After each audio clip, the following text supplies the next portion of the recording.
and welcome to another Thursday Roundup with the 905er podcast. My name is Roland Tanner. I am Joel McLeod.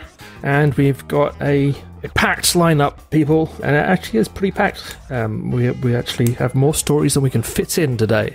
So we're going to start off with a piece of good news, I think. Although, well, we'll talk about all sides of it. But definitely a piece of good news at the root of it all, and that is the Halton Catholic District School Board decision last week on the pride flag issue. Joel, you live tweeted it, which was extremely courageous. All 5 hours of it. Yeah, my goodness. I joined in for the last hour or so, and that was more than enough. Oh my gosh.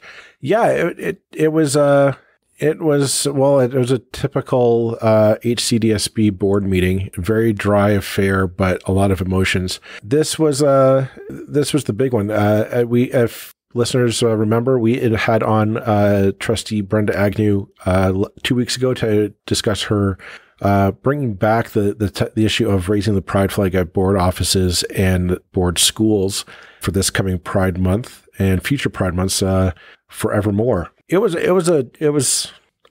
like to say that it was a clean-cut affair and that the trustees had seen the light and they saw the error of their ways, and it was, all was right in the world. But it was, I just hope we don't have to do another one of these where I have to live tweet, because that was a long, arduous process.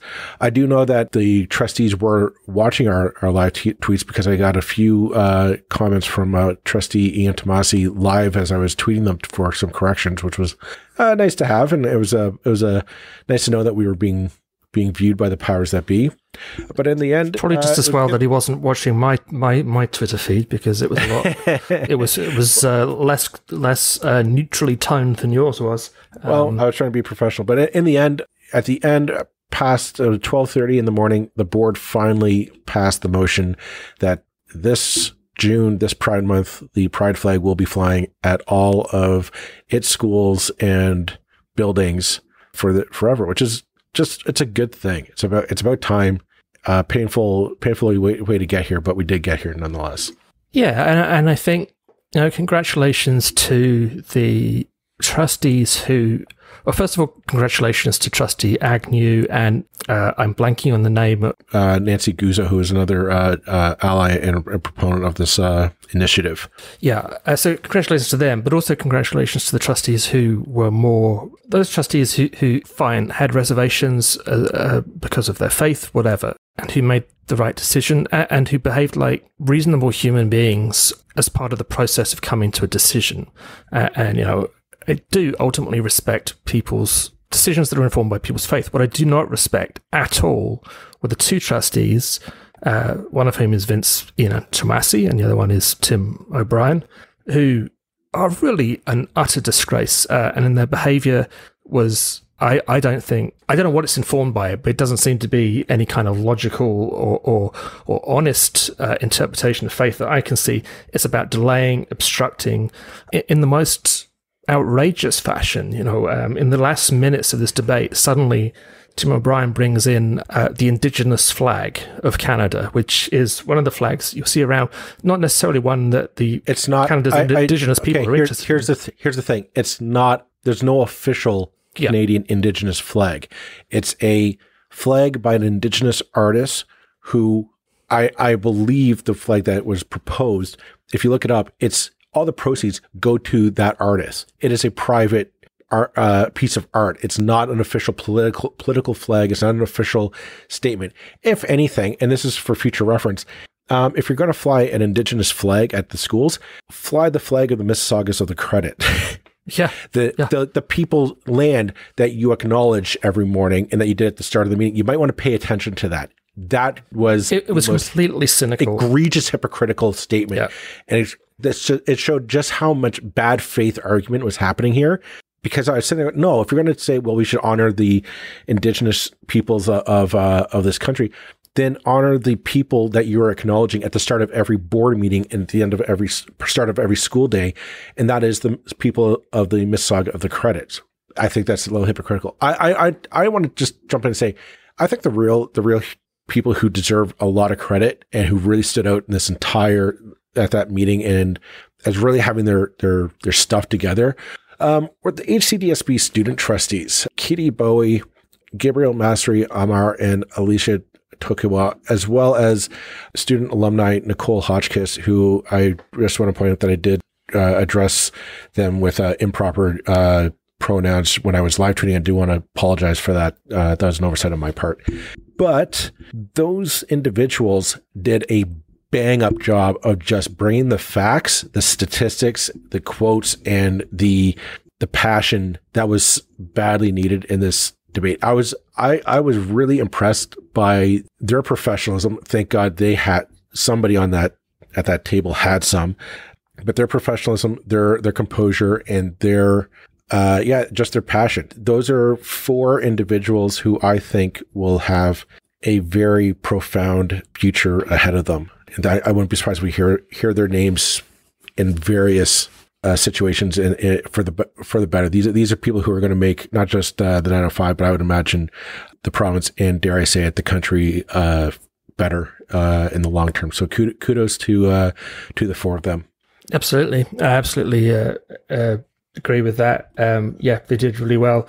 They were the bigger people. They were the people who were acting like the adults in the room, acting with grace and reasonableness, and being a lot more articulate than I am right this second.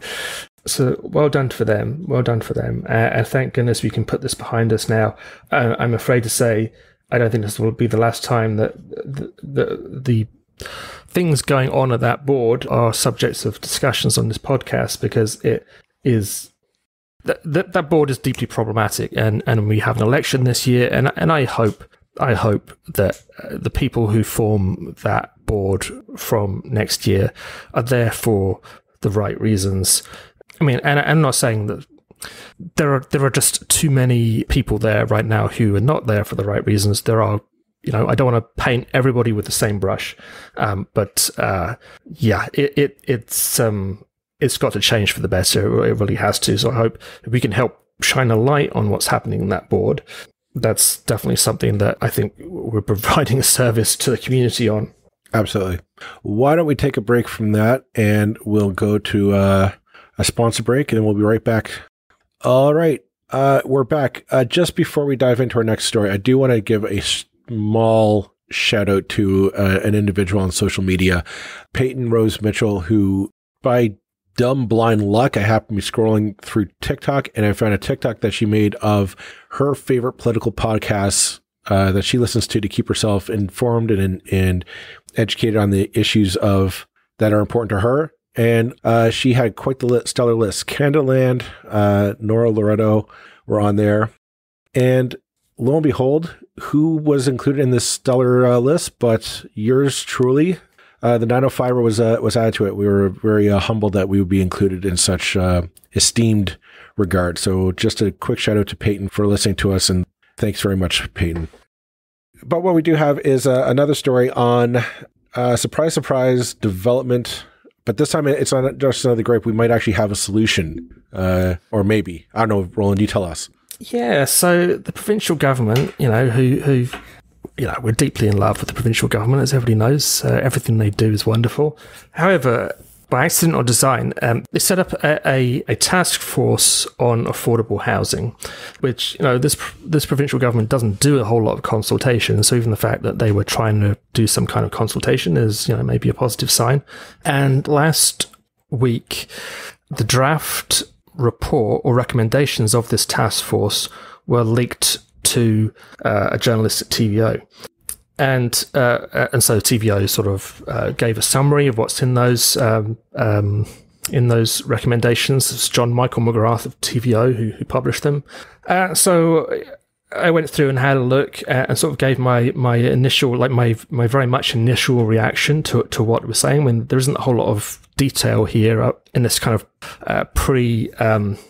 in these leaked details. I think the actual recommendations are meant to be published at the end of the month, so we don't have too long to wait for the official document. But there's plenty in these recommendations to talk about. The frontline, the headline recommendation in this is that basically all single-family home areas, all those areas in every city, which tend to make up the bulk of the kind of land, built-up land at least, of single-family homes, currently are kind of untouchable. The only thing you can build in a single-family home neighborhood is a single-family home.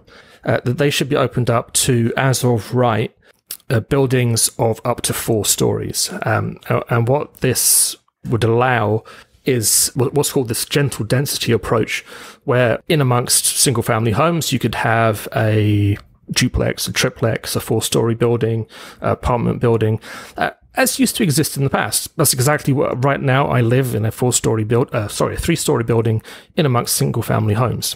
This was normal in the 1880s to the 1920s and beyond. So kind of going back to that model. Now, I said on Twitter that I thought it was a pretty radical recommendation, and kind of got called out by a whole bunch of people who are in favor of this motion, saying, "Oh, it's not that radical, really. It's only 4 stories, and they do it in Europe." It's like, yeah, I know all of this. What's radical about it is it doesn't happen here, and it hasn't happened for decades. And that when you say to people who live in single-family home neighborhoods, who, with the double garages, who feel completely safe, that I say safe in inverted commas here, who know that their neighborhood is not going to change because, you can build downtown, you can build on greenfields, but you cannot build next door to a single family home. That's Doug Ford's core constituency, and it's Stephen Del Duca's core constituency, and to be honest, it's Andrea Horwath's core constituency too. If you frighten those people with the thought that, oh my God, we're going to have renters moving in, and maybe that, unfortunately, it can appeal to the worst instincts of people who tend to be very anti-change as default anyway. So, yeah, it's like, I do think this is radical. I also think there's a lot to recommend it. I think in reality, it would not, what wouldn't happen is you suddenly go from single family home streets to streets that are dominated by apartment buildings.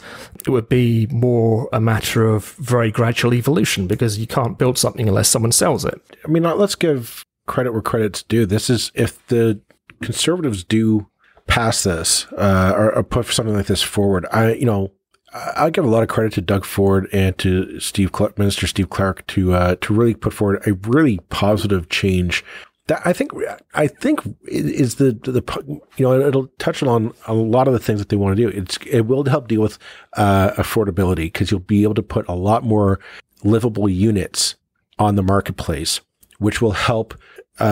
Which is, again, something that, hey, you know what? Maybe they have been listening to the podcast, because we had Mike Moffitt on twice in the past, and basically the issue is we don't have enough places for people to live. The market, the demand doesn't meet the supply. The supply doesn't meet the demand. This might be a way to help solve that. You're right. I think it's about getting people out of the mindset of, well, I need to buy a single family home, and there's an empty field there. Well, I got to put a home there.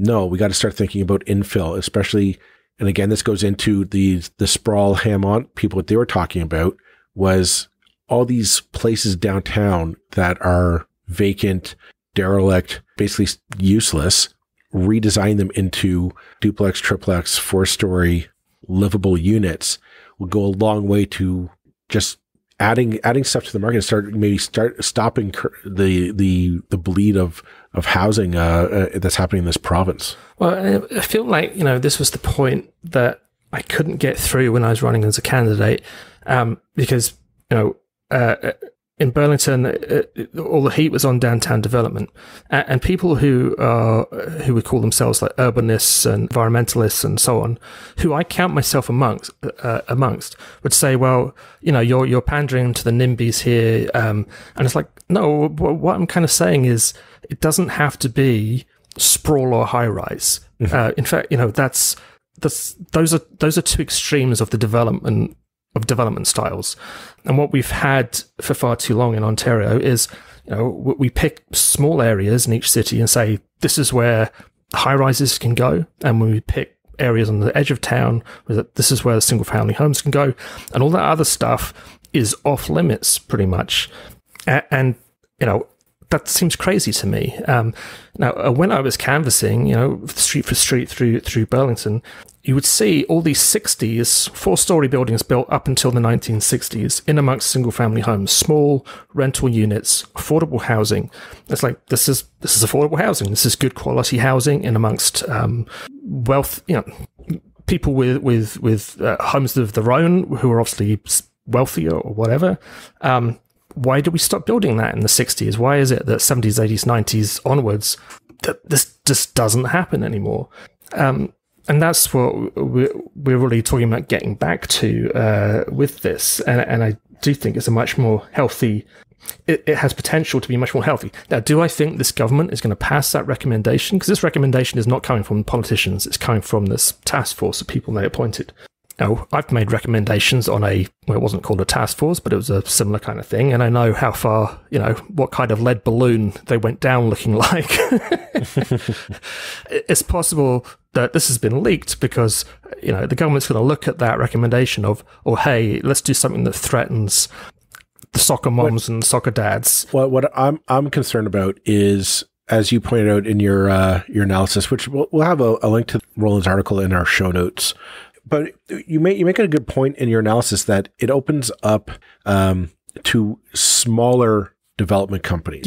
Yeah. Not the Green Parks and the Mattamy Homes and the National Homes, like these big gargantuan companies that really are. I mean, when we talk about development, those are the people and those are the companies that really stand out to a lot of us. They're the ones who they're pushing for the Greenbelt to be chopped up so that they can get in there. What I find interesting is that it opens up to the smaller companies. And what excites me about that is because, again, it's that free market principle. If you're having these smaller companies opening up to more innovative housing, not only are they going to build duplex, triplex, 4-story affordable housing, hopefully, they got to find a way to make you want to move in there, which means better amenities for life, better quality, greener build materials that go in there. I'm hoping longer lasting materials, things that you say, yeah, I'm going to live on a 3rd-story triplex, so be it, with my family. But man, oh man, like my energy bill is going to be very manageable. Or I have, I have. My house is wired for internet and smart technology and whatnot. Like, this is the stuff that the smaller companies can innovate because they're sitting there, they're hungry, right? They want to become the Mattamys and the National Homes. And the only way to do that is you got to outthink, outplay, old-fashioned capitalism is what's at play here. So, and then on top of that, it's not just the brick buildings. Like, we also have to talk about livable things, more public space, more public Wi-Fi, meaning that there has to be maybe more storefronts and whatnot to accommodate shops, grocers, restaurants, all these things that would not make a neighborhood lovable and living and lovely to live in. That's what's exciting to me, is that you're really opening up to some competition, some real innovation happening in the home market. At least I'm hoping. I might.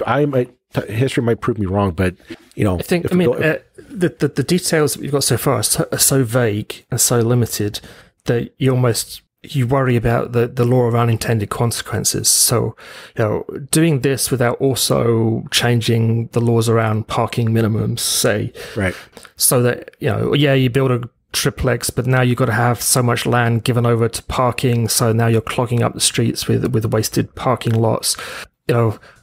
Good intentions can go awry. I mean, I think that's really the lesson of the Places to Grow Act. It's an act with very good intentions that has caused a bunch of problems because of unintended consequences that haven't been addressed. I'd like to know. My worry is that this plan of action has an opportunity to really cut into, let's face it, Doug Ford's bread and butter. That is the development industry. We know that they are closely tied.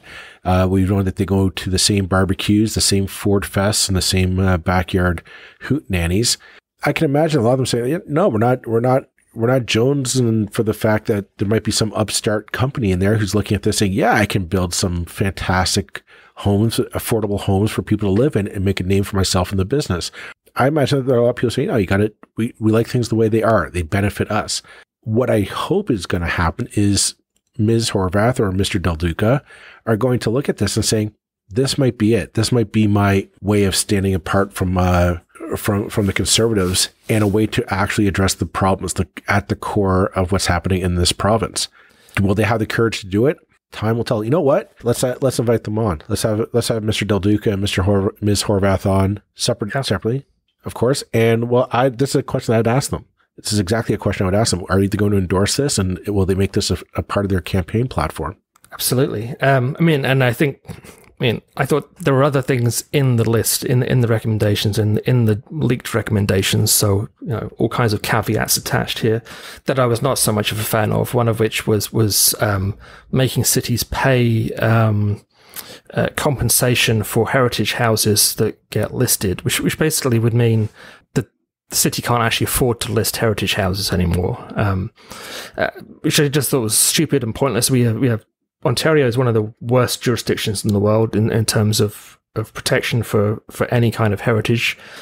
We really just suck at it. It's something when you look at the States and see them doing a far better job of preserving interesting historical neighborhoods. But that's a smaller issue than the big one. The big one is really this single family homes thing, and I can niggle about the other stuff, and I certainly would do. But it's good that this is even on the table to be discussed. To be honest, I didn't necessarily expect it to be on the table to be discussed. So I hope it is in the recommendations that make it out to the public at the end of the month. I hope it doesn't get kind of spiked by the province. Wouldn't surprise me if it did. And, there's an awful long way to go from a recommendations of a task force to legislation, especially in an election year. So time will tell. But yeah, the best hope may be that the opposition parties jump on something like this and take it on as a cause that they want to be champions of. Well, let's go on to our last story for the episode, which is a doozy and probably going to get your blood boiling if you're if you have what do they call them? Oh yeah, soul. Soul, yeah. So people with the soul, turn off now. No, don't do that. So the city of Hamilton is basically turning off the warm air for homeless people. Is basically the cold zones version of this one. Yeah, so at City Hall there are hot air vents that are used by the homeless people of the city to get warm, especially in case you haven't noticed, it is freezing outside, folks. It is January, winter is here. It is -20 on a warm day. So yeah, the homeless in Hamilton, when they want to get warm and, survive, there are events outside of Hamilton City Hall that they used to congregate on and get warm on. Not anymore. The City Hall has sealed them up. They've turned off the hot air, literally, forcing the homeless to migrate elsewhere to survive the cold weather. I have thoughts on this. Roland, what are yours? Yeah, my thoughts are it's stupid, pointless, counterproductive, heartless. Particularly, at any time of year. This has a long tradition, this kind of behaviour by cities. We were just talking about it before we came on air. About why do park benches have 3 arms on them so people can't sleep on them? Why do people literally put spikes into sidewalks to stop people sleeping by doorways? But this for the city itself, the City Hall itself, to do this, particularly given everything else that's been happening in recent weeks, given the fact that it is between -10, -20, whatever, plus wind chill outside right now, and really, what is the reason for moving people on? Where else are they going to go? If they're not sleeping on your doorstep, they're going to sleep on someone else's. So thanks, you're not solving the problem, you're moving it, and you're moving it to a more dangerous place, a less well-lit place, a colder place, where someone might die of hypothermia. Not only that, but let's face it, this city hates homeless people. I think we can safely say that at this point, after the tent evictions that went horribly wrong for the city and for the city police. This is just this is kind of the footnote to that chapter in my mind. I kind of get where the city's coming from on this. I get, nobody wants to see homeless people sleeping on the streets. Nobody does. For whatever your reasoning is, I think we can all safely say we don't want to see it. The problem is the attitude towards it. Either you look at them as they're scum and they're a nuisance and we need to eradicate them, like literally eradicate them, push them aside no matter what, or you look at them as human beings and say we need to house these people, not corral them into a mission or a shelter to get them out of the way. Legitimately house them. That point's a really hard one to do. I mean, that takes money and initiative and an actual plan, and you actually have to do something to do this. Clearly, the city of Hamilton does not want to do that. They would rather take, it's just the stuff like it's just cruel in my mind. It's cruel to say no. We're not gonna allow you to be here. Okay, where do you want me to go? I don't care. Just not here.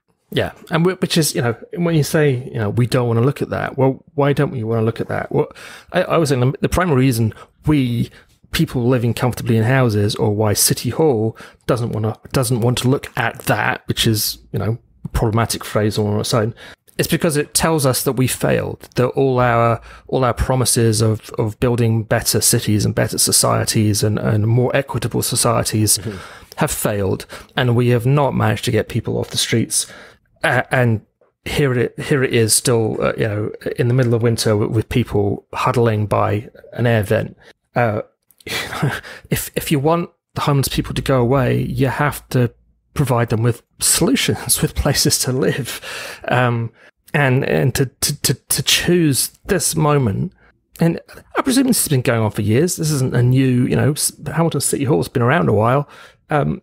But they choose to do this in January. I mean, what? And as Joey Coleman pointed out, they probably technically need, a minor variance or something, or to put up the damn hoarding. And of course, they won't have done that because they're the city and they don't need to worry about it. So, and frankly, a couple of big boards sticking up with metal frames on the outside of City Hall, which will no doubt be covered with vandalism or something in a few weeks.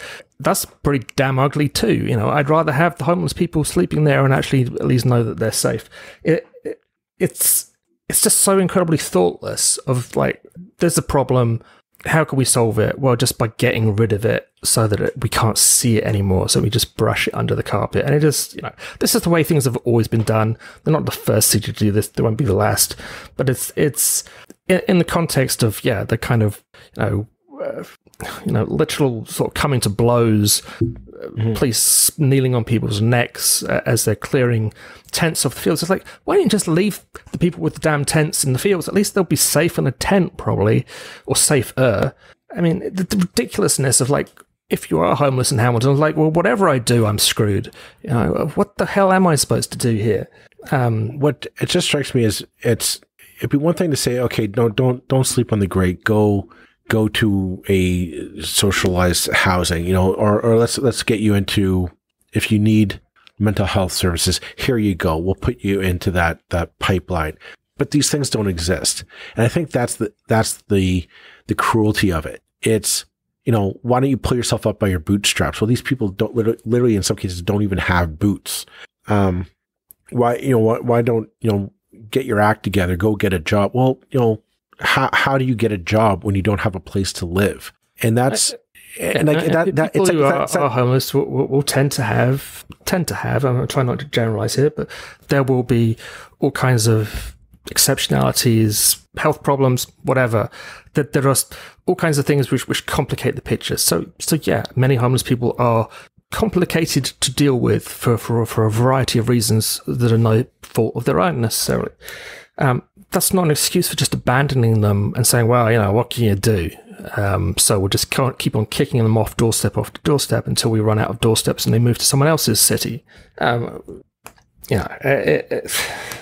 It's just not good enough in this day and age to keep on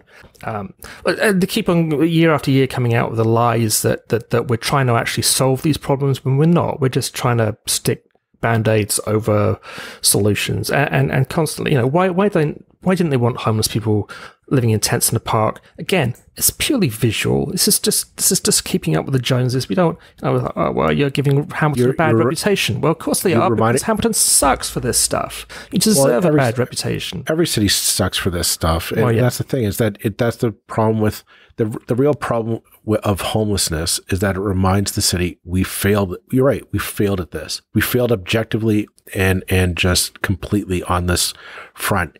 And that's why you're in the naysayers, the people who are listening to this, and they're going to, I know right now we're going to hear, oh, well, they deserve it. They put themselves in that position. They didn't work hard enough. They didn't get, they didn't get their life in order. They're a bunch of bums, and they're, whatever the excuse is. Here's the thing. We know for a fact, and ask anyone in those encampments, homelessness doesn't it just happens to you. It's usually for reasons not of your making, and especially in this day and age with the pandemic and the uncertainty of employment in some cases, it just happens. And to find yourself suddenly thrown out on the street, it's just a sign that we don't care about these people, which is, again, why let's literally push them off to the side. Because if we push them off to the side, I don't have to deal with it. We don't actually have to come up with a policy or plan to fix it. And here's the thing. We know for a fact the easiest problem for it is just build them a house to live in. Like, they say, oh, we can't afford it. We can't afford to build this. Yeah, we can. We've said it before. Heck, coming off our previous discussion, you start infilling all these sites downtown Hamilton, and you say, you know what, for every 10% of your new development, that has to be given over to a public housing corporation, the Hamilton Housing Corporation, or whatever the case may be. And you just give it to the home. Like, there's none of this, oh, you got to get a job first. You got to get this. Just say, no, we put you in there. We'll put you in there, and then we'll throw services at your way. We'll get you a job, get you cleaned up, and start working. And you know what? They do it around the world. They do it in Europe. They do it in the Scandinavian countries. And you know what? It works. It works on turning people's lives around, and it's helping solve the issue. It can work here. And the fact that we don't do it, I think is just cruel. Yeah, we've got to get beyond this notion that we have as a society that somehow we don't have money to do anything. When, I don't know, I look at the kind of money my parents had when I was a child, and the lifestyle. They didn't have a car. They didn't have central heating. For about the first 5 years of my life, they didn't have a fridge for some reason. I think that was laziness, actually, not that they just don't think they got around to buying one. But the things that we think are absolutely a requirement, they would have considered themselves kind of middle-class people. Like, my dad was an accountant. I mean, very much lower middle class if we qualified at all. But, he was a professional, I guess. But all these things we didn't have that we now consider absolutely essentials of modern life. And yet somehow they didn't feel that they can afford, to fully fund the health service or to pay for all kinds of things that we don't pay for anymore. It's a huge lie that we don't have the money to solve the problems if we have the desire to solve them.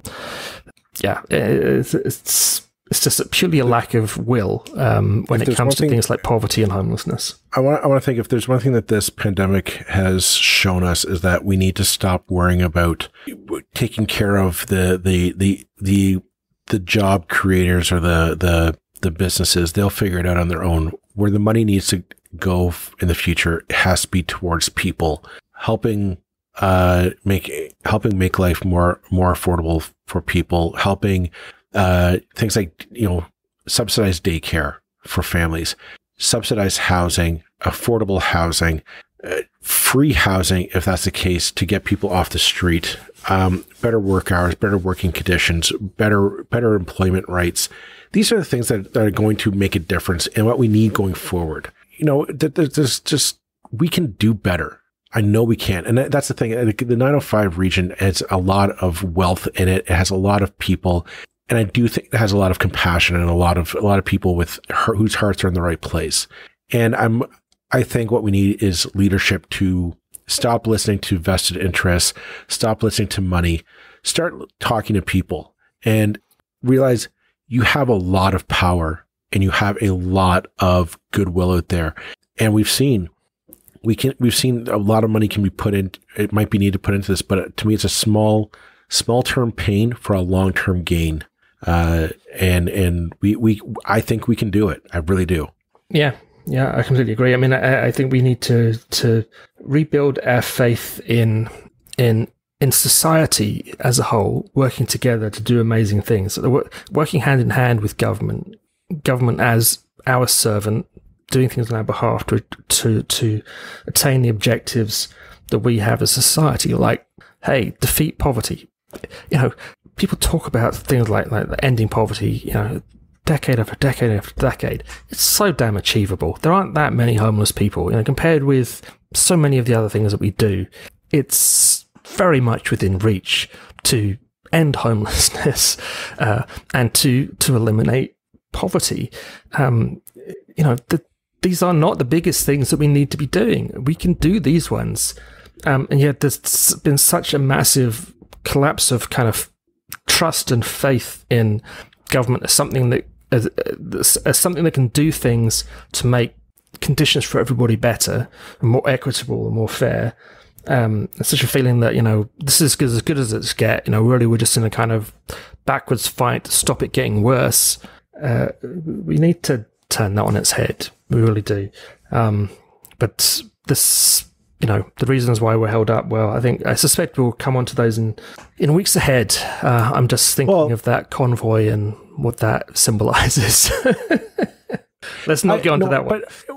But I think that's something you and I have talked, when we took that break over the holidays, you and I were talking about what did we want to do this year's election year for both provincial and municipalities in Ontario. And something we wanted to do with this podcast was, and you might not believe it from this episode, but talking about the problems of the day and just bitching and complaining about it. We kind of want to get away from that. We want to start looking at what are the solutions. And we're hoping over the weeks and months ahead that we'll start providing not the answers, but just maybe start a conversation with you and other people, just to start thinking outside the box of, hey, you know what? Maybe this stuff is possible. We can actually tackle that. And you know what? I hope that you start throwing it back to Mr. Del Duca, Ms. Horvath, and Mr. Ford, and you start holding them to account and say, why don't we have these things? Because I suspect a lot of times it's going to. I expect a lot of times it's going to come back to just a lack of will. Is ultimately what it comes down to. Yeah, the lack of will for that kind of courageous, risk-taking policy announcements. But yeah, listeners, please write into us and tell us what do you want to see on the platforms this year, the provincial platforms. What do you want to see that you're pretty sure isn't going to be there, and why? And if you had one of the party leaders available to talk to, what would you ask them? What would you be saying is the most important thing that they should be looking for right now? Because we chunter away here each week. We're just we're no more experts than you are, and we really do appreciate and value and want your suggestions, recommendations, and ideas. And let's try and start influencing these people. On that note, we'll call it a day. Thank you very much for listening, and we'll see you next Tuesday. Bye-bye. Bye-bye.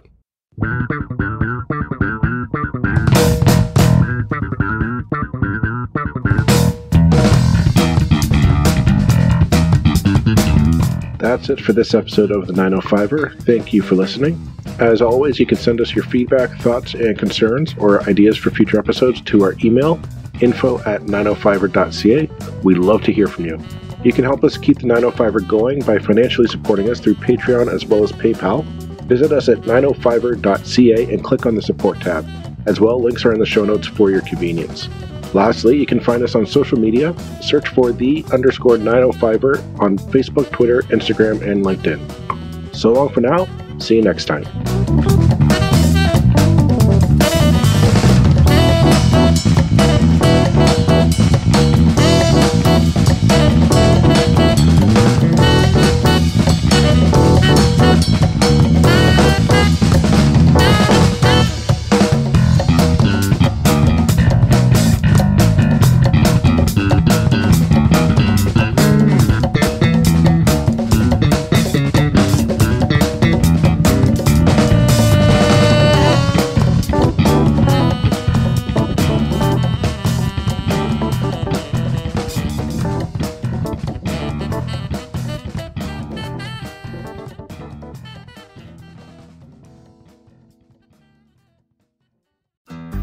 you looking to make the most out of this life and optimize your personal wellness? Then check out the Natural Man Podcast. Join me, host Mike C., as we explore all areas of human wellness, physical, mental, and emotional. Learn strategies to optimize your own well-being and be in the driver's seat of your own health. Remember, your doctor works for you. Learn biohacks, neurohacks, ways to improve sleep, and ways to optimize your body and your mind. Check us out on Apple, Spotify, the Fountain app, and at naturalmanpodcast.com.